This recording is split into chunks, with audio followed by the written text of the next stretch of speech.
Welcome to the Executive Summary. Dan Sullivan, co-founder of Strategic Coach, has spent over 40 years coaching entrepreneurs to achieve exponential growth. And in Who Not How, he shares his core philosophy with organizational psychologist Benjamin Hardy. This book challenges leaders to stop asking, "How can I do this?" and instead ask, "Who can do this for me?" If that is the kind of edge you're looking for, like this video and subscribe now. Here is what you need to know. Most leaders believe that to achieve more, they must do more. Dan Sullivan and Benjamin Hardy spent decades studying the world's most successful individuals and discovered the opposite is true. True exponential growth comes from doing less. If you persist in asking, "How can I do this?" you are unknowingly imposing a ceiling on your potential, limiting your impact to your own finite time, skills, and energy. This mindset leads directly to overwhelm, stagnation, and the frustrating reality of being the bottleneck in your own success, preventing you from ever truly scaling your vision. By the end of this summary, you will possess a profound understanding of how to shift your focus from self-reliance to strategic collaboration, equipping you with a framework to achieve bigger goals, reclaim invaluable time, and unlock unprecedented freedom in both your professional and personal life. This paradigm-shifting approach is distilled from the insights of Dan Sullivan, a coach to thousands of high-revenue entrepreneurs for over 40 years, and Dr. Benjamin Hardy, an organizational psychologist whose work has reached over 100 million people. Their combined expertise offers a proven path to transformational leadership. To grasp this transformative power, we must first delve into the foundational context of their seminal work. Published in 2020, Who Not How by Dan Sullivan and Benjamin Hardy emerged as a pivotal text in leadership and entrepreneurial literature. The book directly confronts a pervasive and often debilitating problem: the ingrained habit of leaders and entrepreneurs attempting to shoulder every task themselves. This self-imposed burden, born from a belief that personal effort is the sole determinant of success, inevitably leads to burnout, limits innovation, and prevents true scale. Sullivan, the co-founder of Strategic Coach, brings over 4 decades of experience coaching thousands of high-revenue entrepreneurs and CEOs, guiding them in strategic thinking, personal leverage, and sustainable growth. His methodologies, including the unique ability concept, form the bedrock of this book. Dr. Benjamin Hardy, an organizational psychologist and best-selling author, complements Sullivan's practical wisdom with rigorous academic insight.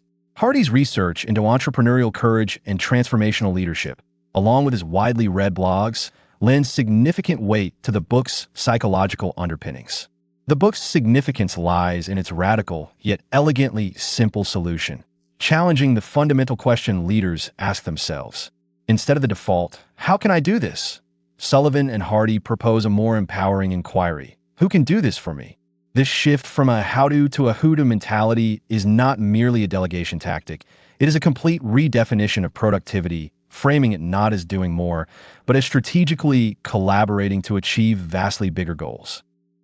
Who Not How resonates deeply with aspiring entrepreneurs, established CEOs, and anyone seeking to amplify their impact and reclaim their time. It offers a blueprint for building a life and a business where everything you do is by choice, freeing leaders from being the bottleneck in their own success and enabling them to focus on their unique ability to the activities where they are most talented, passionate, and effective. The book's central argument is clear: by leveraging the unique abilities of others, leaders can achieve exponential growth and personal freedom, creating a future far grander than they could ever construct alone. Lesson 1. Shift from how to who. The foundational principle of Who Not How is a profound yet straightforward reorientation of thought. When confronted with any challenge or aspiring goal, the immediate, almost instinctual question for most high achievers is, "How can I accomplish this?" The authors contend that this internal monologue, while seemingly responsible, is in fact a significant limitation. It restricts you to the confines of your own current skill set, available time, and personal energy. Sullivan and Hardy argue that this how mindset inevitably leads to inefficiency and turns the leader into the primary bottleneck for progress. By contrast, the who question to "Who can help me achieve this?" to immediately opens up a world of possibilities. It encourages you to tap into existing expertise, leverage specialized skills, and accelerate results by engaging individuals who already possess the capabilities you require. This is not about abdicating responsibility, but about strategically deploying resources for optimal outcomes. Consider the legendary basketball player Michael Jordan. Widely regarded as one of the greatest athletes of all time, his individual prowess was undeniable. However, his early career, despite phenomenal personal statistics, did not yield championships. It was only when he had the right who's around him to strategic teammates like Scottie Pippen, who complemented his scoring with defense and playmaking, and the visionary coaching of Phil Jackson, who implemented a system that maximized the team's collective talent to that the Chicago Bulls achieved their dynastic success. Jordan, despite his unparalleled talent, understood that winning championships required more than just his individual how. It demanded the collective who. Your challenge is to identify one significant task or project that currently feels overwhelming or stalled because you're trying to figure out how to do it yourself. Instead of outlining the steps you would take, pause. Now, consciously identify 3 potential who's to individuals, teams, or even external resources to who could accomplish this task more effectively or efficiently for you. Lesson 2, freedom through delegation. The concept of delegation, often perceived as merely offloading undesirable tasks, is reframed by Sullivan and Hardy as a strategic investment in freedom. The principle here is that by consciously delegating tasks, particularly those that fall outside your unique abilities or drain your energy, you actively buy back your most precious resource, time. This reclaimed time then becomes available for you to focus on high-value activities that truly drive your vision forward. The authors assert that failing to delegate is not a saving, but a significant cost. It costs you time, energy, and ultimately potential income. Investing in who's to whether employees, contractors, or specialists who is presented as an investment that yields substantial returns, freeing you to engage in work that is both more impactful and more aligned with your unique strengths. This leads directly to greater time freedom and, consequently, greater financial freedom. Imagine a business owner, highly skilled in product development and sales, yet constantly bogged down by the intricacies of accounting and the ever-changing landscape of digital marketing. By hiring a professional accountant to manage their finances and a dedicated marketing specialist who to handle campaigns, the owner frees up dozens of hours each week. This newfound capacity allows them to focus intensely on core business growth strategies, nurturing client relationships, and innovating new products to activities that directly lead to increased revenue and market expansion. The initial cost of delegation is quickly dwarfed by the amplified results.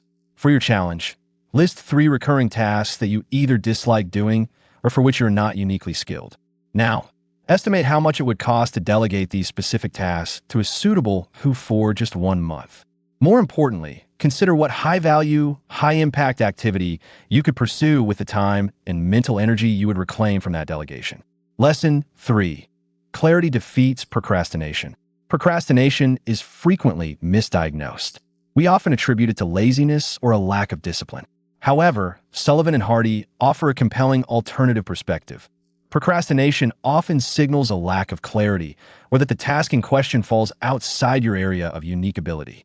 When you're stuck trying to figure out the how for something that isn't your strength, inertia sets in. The solution, according to the authors, is not to force yourself through the struggle, but to gain clarity on the desired outcome and then find a who specializes in that very area. This immediately eliminates the need for you to wrestle with unfamiliar processes, allowing the project to move forward with expert efficiency. Consider an executive who needs to produce a complex project report but finds themselves repeatedly delaying it.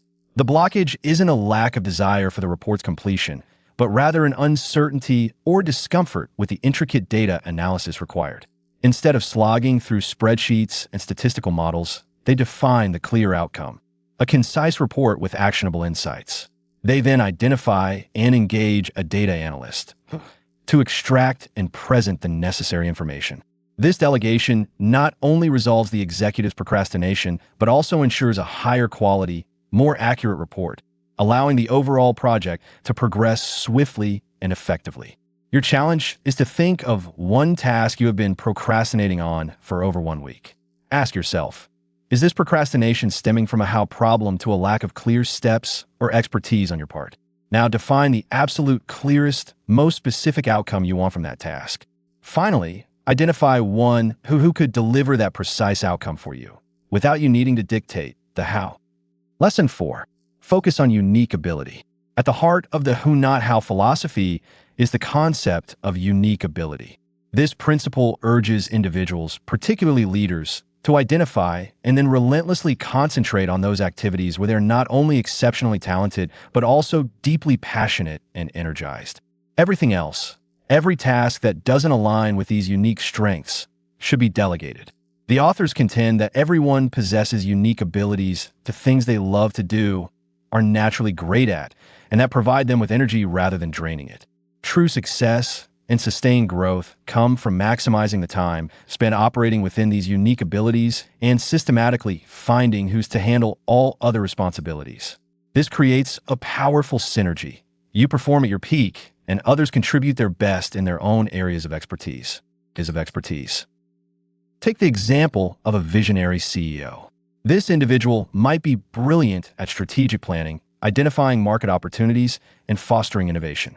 However, they may find day-to-day operational details tedious and draining. By hiring a highly skilled chief operating officer, whose unique ability lies in efficient execution, process optimization, and team management, the CEO is free to dedicate their entire focus to future-focused initiatives, market disruption, and high-level partnerships. This strategic delegation allows the company to scale effectively, leveraging the distinct strengths of both leaders. Your challenge is to identify your top 3 unique abilities to the activities where you feel most energized, most effective, and where you consistently produce exceptional results.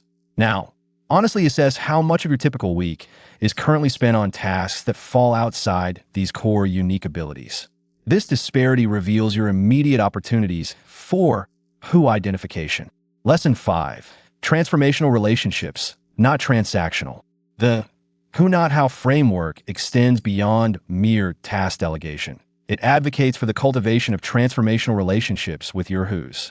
The principle here is to build connections based on mutual value, deep trust, and a shared vision, moving far beyond one-off transactional exchanges. Sullivan and Hardy emphasize that the goal is not simply to get a task completed, but to build a robust network of trusted collaborators who can consistently help you expand your vision and purpose. By creating value in all your relationships, you foster loyalty and commitment, ensuring that these partnerships become long-term assets that contribute to sustained growth and innovation. Consider a leader who needs marketing support. A transactional approach might involve hiring a freelancer for a single campaign. A transformational approach, however, would see the leader investing in developing a long-term relationship with a marketing consultant. This consultant becomes a strategic partner, regularly providing input on brand direction, market trends, and overall growth strategy. The leader, in turn, offers consistent work, clear communication, and perhaps even connects the consultant to other opportunities within their network. This reciprocal value exchange builds a powerful, enduring partnership that benefits both parties and leads to far more impactful and sustained results than a series of isolated projects. Your challenge is to consider who with whom you've worked recently, even if it was a small engagement. How can you intentionally shift that relationship from a purely transactional interaction to a more transformational, value-driven partnership this month? What value can you offer them beyond payment? And how can you articulate a shared vision for future collaboration? Lesson 6. Commit to results, not processes. A hallmark of effective leadership within the who not how philosophy is the commitment to defining clear, ambitious results, and then empowering your who's to determine the best how to achieve them. The principle here is trust. Trust in the expertise and ingenuity of those you brought on board. The authors strongly argue that transformational leaders focus on the desired outcome and then grant their who's the autonomy to utilize their specialized knowledge and skills to deliver that outcome. Micromanaging the how not only stifles creativity and demotivates talented individuals, but also undermines the very purpose of engaging a who in the first place. Your role is to set the vision. Their role is to execute it. This echoes the famous philosophy attributed to General George S. Patton: never tell people how to do things. Tell them what to do, and they will surprise you with their ingenuity. Patton understood that by clearly articulating the objective and then stepping back, he empowered his teams to innovate, take ownership, and achieve remarkable results through their own expertise and resourcefulness. This approach fosters a culture of initiative and accountability, rather than one of rigid adherence to prescribed methods. For your next major project, articulate the desired outcome with absolute clarity and precision. Ensure it is measurable and unambiguous. Then, delegate this project to a suitable who with the explicit instruction to deliver that result, making it clear that you trust their expertise to determine the most effective how without your constant oversight. Now, to translate these insights into tangible progress, here are 3 concrete actions you can implement this week. Move 1. The Who inventory. Dedicate an hour this week to conduct a comprehensive audit of your current responsibilities. List every project, task, and recurring duty that occupies your time. For each item on this list, critically ask yourself, is this something I am uniquely qualified to do, and does it genuinely energize me? If the answer is anything less than a resounding yes, immediately identify at least one potential who to an individual, a team member, a freelancer, or even a technological solution to who could handle the task more effectively or efficiently than you. This exercise will illuminate the hidden opportunities for leverage in your daily operations. Move 2. The impact filter. For your next significant goal or project, resist the urge to immediately plot out the how. Instead, create what Sullivan and Hardy call an impact filter. This involves clearly defining 4 key elements. First, the overarching purpose of the project to why it truly matters. Second, the ideal outcome to what success looks like in vivid detail. Third, the importance of this goal to its strategic value. And finally, the success criteria to how you will objectively measure its achievement. Once this crystal clear vision is articulated, present it to a potential who and empower them to determine the how, trusting their expertise to navigate the path to the defined result. Move 3. Buy back your time. Identify one task that you consistently procrastinate on, find draining, or simply dislike doing. This is a prime candidate for immediate delegation. Research and hire who to this could be a virtual assistant, a specialist contractor, or even a junior team member eager for development to take this specific task off your plate for just 1 month. Actively track the time and mental energy you reclaim during this period. The goal is not just to offload a task, but to consciously experience the freedom and capacity created, allowing you to redirect your focus towards activities that align with your unique ability and strategic priorities. If you found these insights valuable, please consider giving this video a like and subscribing to the Executive Summary for more deep dives into transformative leadership literature. Hitting the notification bell will ensure you never miss an episode, keeping you at the forefront of strategic thinking and personal development. Next week, we're breaking down another essential text that redefines our understanding of influence and persuasion in the modern age. Remember, the greatest leaders don't just work harder, they work smarter by consistently asking, who, not how. Embrace this philosophy and unlock a future of exponential growth and unparalleled freedom. So, remember the core lesson from who, not how, to focusing on who can help you achieve your goals, not just how you'll do it yourself. If you found this summary valuable, please subscribe and hit the notification bell for more insights for executives and leaders. We'll see you in the next one.